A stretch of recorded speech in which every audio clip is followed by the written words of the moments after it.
Muy bien, continuamos en Sin Mordaza. Estamos con el doctor Sebastián Cáceres, que es el delegado regional de la Procuración Penitenciaria de la Nación. Bienvenido al programa. Muchas gracias, Darío, por invitarme.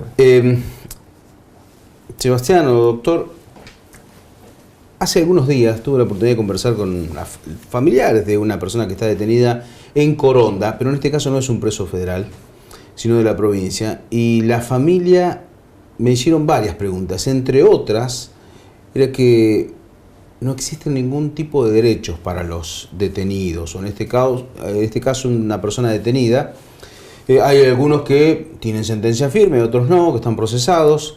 La pregunta es, ¿tienen derechos los detenidos? Porque también aparece el viejo dilema o la discusión, porque hay mucha gente que tiene la sensación de que si están presos, bueno, que se mueran ahí hasta o en lo posible, o que no hay que darles de comer, o hay que hacerlos trabajar, o hacer adoquines como se hacía antes. La pregunta es, ¿tienen derechos las personas que están detenidas o alojadas? En este caso vamos a hablar específicamente de los detenidos federales. Mirá, Darío, las personas siempre tienen derecho. No se puede concebir el concepto de persona sin el concepto de derechos. Cuando una persona es privada de libertad, se la priva de la libertad ambulatoria, pero no se la priva del resto de los derechos que tiene como persona. La realidad también es que nuestro Estado es un Estado que ha suscrito un montón de tratados internacionales, que ha redactado y sancionado un montón de leyes que garantizan un montón de derechos para la ciudadanía, y que a la hora de la realidad nos encontramos que muchas veces esos derechos no se respetan, ni adentro ni afuera de la cárcel. Nuestro rol específico es tratar de que los derechos adentro de la cárcel se respeten. Hay otras instituciones que tienen por rol tratar de garantizar que los derechos se respeten afuera también. El Estado debe ser garante de los derechos de los ciudadanos. Ajá. En la provincia de Santa Fe no existe una cárcel federal. Por lo tanto, ¿dónde están alojados los detenidos en causas federales? Están alojados en las distintas dependencias provinciales, en muchas comisarías y en casi todas las unidades penitenciarias del Servicio Penitenciario de la provincia. Lo ideal por ahí sería que hubiera alguna institución federal. En Coronda hay un proyecto para crear una cárcel federal que viene postergado desde hace muchos años a la fecha.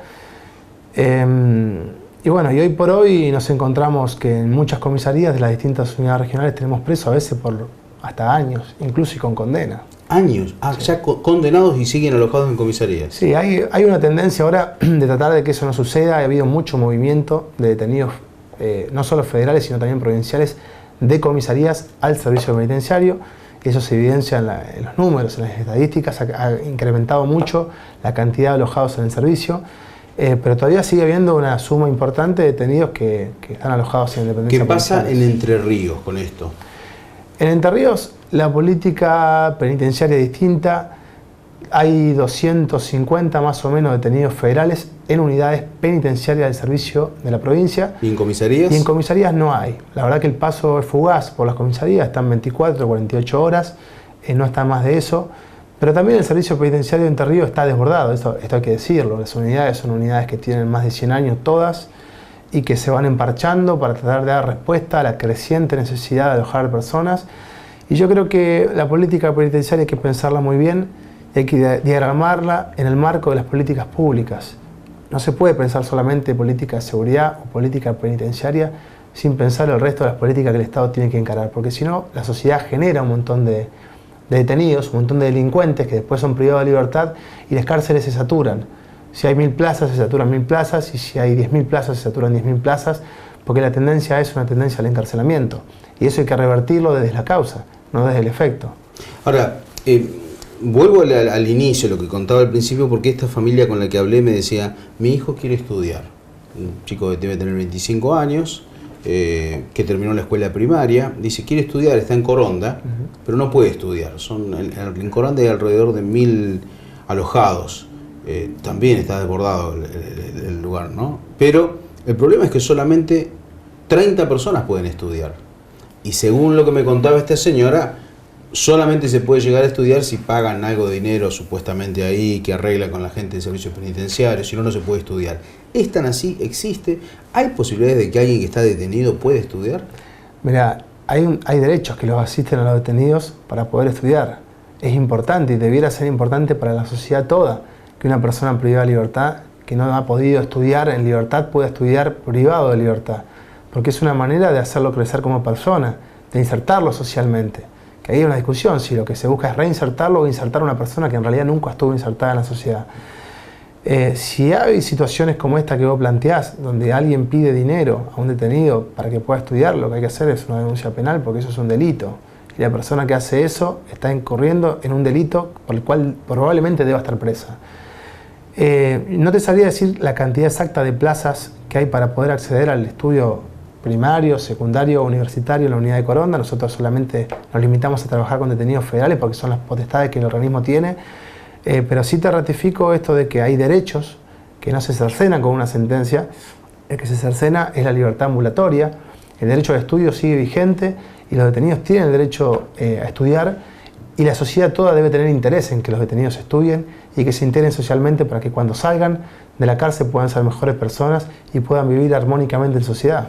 Claro, por ahí surge la idea o el comentario de muchos decir, no hay que poner un peso en las cárceles. El tema es que todos los detenidos pues salen, ¿sí? Un día más, un año menos, y es ahí a donde me parece que hay que dar la discusión. ¿Conviene tenerlos todos hacinados? Supuestamente que nadie se ocupa de ellos. Mira, Darío, yo creo que hoy la cárcel, no solo en Argentina, me animo a decir que en la mayoría de los países, es una escuela de delincuencia.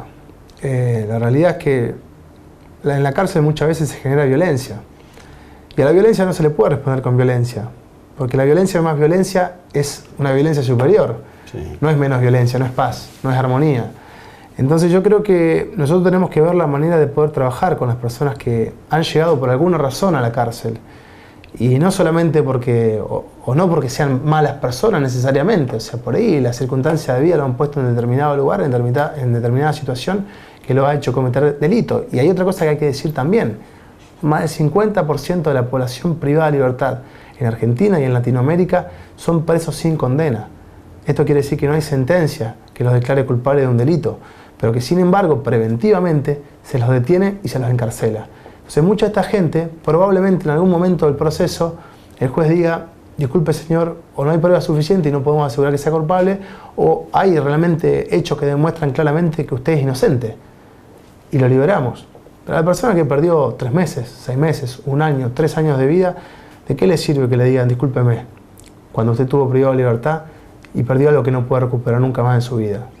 Ahora, Sebastián, yo tengo una pregunta bien directa. ¿Vos vas, hablás con los internos, estás en el pabellón para ver cuáles son las necesidades, cuál es la situación? Sí, nuestro rol cara a cara, sí, es estar en contacto con las personas privadas de libertad y tratamos de hacerlo de la mejor manera. Nosotros nos contactamos con los detenidos, conversamos de mano a mano, igual a igual, sin presencia de testigos. Parte de nuestro protocolo de actuación implica que no haya nadie en la charla con el detenido más que nosotros, porque es una manera de garantizar que puedan hablar libremente los detenidos y que nos puedan contar realmente lo que está pasando adentro de la cárcel. La cárcel, desde que se creó, no solo en Argentina, digo, en el mundo, ha sido un lugar muy oscuro, un lugar de limitado acceso para el que está afuera. La gente en general no conoce cómo se vive en una cárcel y qué es lo que genera una cárcel. Muchas veces los jueces no lo saben. Por eso es importante también que se le exija a los jueces que cumplan las visitas que tienen que realizar periódicamente a los centros de detención para saber a qué lugar están mandando a las personas privadas de libertad. Y yo quiero hacerte una pregunta bien específica, porque me parece que también hace mucho a los mitos que por ahí en la sociedad existen con respecto al sistema penitenciario. Por ejemplo, ¿pueden ver televisión? Un detenido ¿puede leer los diarios, escuchar la radio, comunicarse con los familiares, recibir correspondencia o una carta sin que se la abran? ¿Está permitido esto o no? Sí, la legislación claramente permite eso. Ahora, lo que pasa es que la legislación muchas veces en Argentina no se cumple. Hay veces la discrecionalidad, a veces la ley marca ciertos grados de discrecionalidad y dentro de esos marcos la autoridad de aplicación, el servicio penitenciario o la policía, bueno, se mueve con cierta cintura. Y hay veces que se mueve fuera de los marcos que la ley marca. Y a veces se cercenan derechos por decisiones administrativas más allá de lo que la ley indica. La realidad es que los detenidos no pierden el acceso a la información, no pierden el acceso a la salud, no deberían perder el acceso a la educación, no deberían perder el acceso al trabajo. Hoy, adentro de una cárcel, muchas veces el acceso al trabajo, por ejemplo, es un premio. Es una suerte de alegría. Muchos dicen, no, no quieren trabajar. Y la verdad que lo que yo veo es que la mayoría de las personas privadas de libertad quieren trabajar, demandan trabajar, sueñan con trabajar, porque es una forma de alguna manera de escapar del encierro, de no estar 24 horas mirando el techo y pensando en cualquier cosa menos en algo positivo.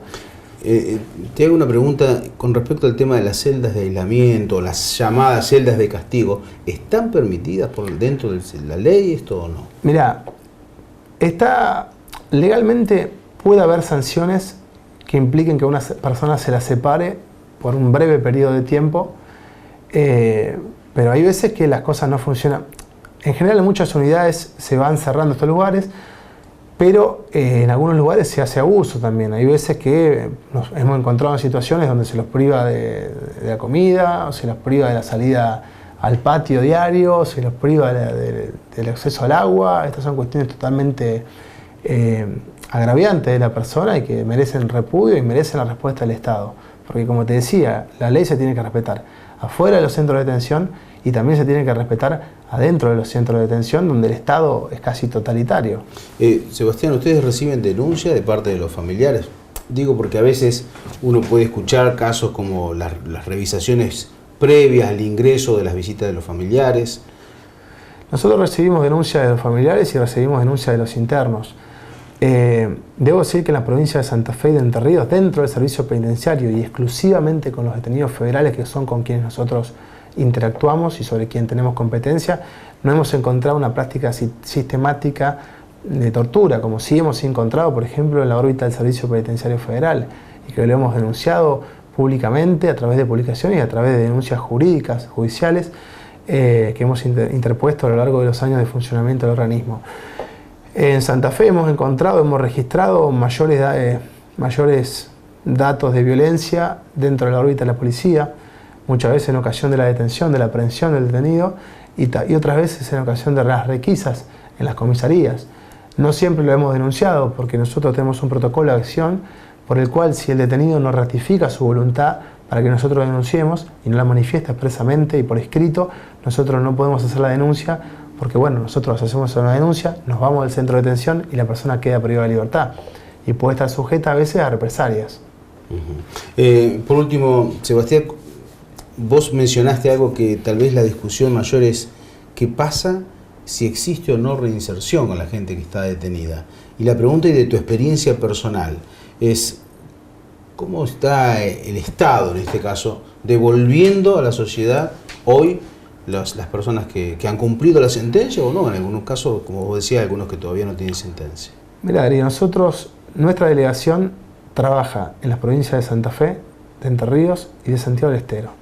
E interactuamos con los 3 servicios penitenciarios y también con el Servicio Penitenciario Federal. Y yo lo que veo que no es adecuada la forma en que se trabaja con el interno durante la privación de libertad y tampoco es adecuada, en mayor o en menor medida, ¿no?, la forma en que busca reintegrarlo a la sociedad. No hay programas realmente completos y eficientes para lograr la reinserción de la persona privada de libertad. Vos imaginate que una persona que ha estado... Imagínate primero que tenemos una sociedad en donde mucha gente quiere trabajar en libertad y no logra trabajar. Sí. Donde quiere trabajar y trabaja en condiciones precarizadas de trabajo. Vos imaginate si esa persona que busca trabajo además tiene el estigma de haber pasado por la cárcel, aunque tenga toda su voluntad de no reincidir en el delito. La realidad es que las ofertas laborales no le van a llover. Y si no se busca de alguna manera que la sociedad, a través de los instrumentos que el Estado tiene, busque garantizar que esa persona, si quiere dedicarse a una actividad lícita, lo pueda hacer y pueda proveerse a sí mismo y a su familia de las cuestiones básicas para vivir, la realidad es que lo estamos estimulando para que vuelva a caer en el delito. Y lo que creo que el Estado debe tratar y la sociedad debe tratar es que esa persona que alguna vez cometió un delito no lo vuelva a cometer más. Hay personas que quizá lo vuelvan a hacer, pero hay muchos que yo estoy convencido que si tienen la alternativa de poder trabajar dignamente, van a tomar ese camino.